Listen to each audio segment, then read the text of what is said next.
বাংলাদেশ থেকে কাতার নতুন আরও 4টি খাতে কর্মী নেবে বলে জানিয়েছেন প্রবাসী কল্যাণ ও বৈদেশিক কর্মসংস্থান মন্ত্রী।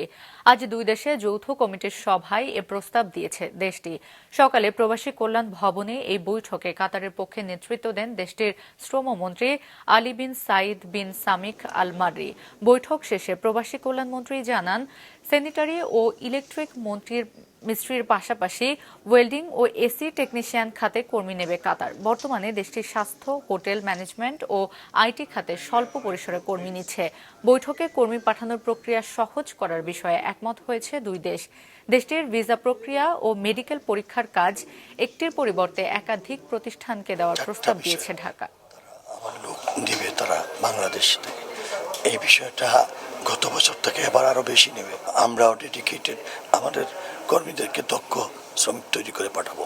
আমরা একটা বিষয় আরো তাদের দৃষ্টিতে এনেছি, যেটা একটা কিউভিসি মানে কাতার ভিসা সেন্টার থাকায় আমাদের অনেক লোকজনের দেখা যায় কষ্ট করতে হয়, 2-3-4 বার এখানে আসতে হয়। সো এইটার আরো নাম্বারটা বাড়ানোর জন্য আমরা বলেছি, তারাও আমাদেরকে আশ্বস্ত করেছে।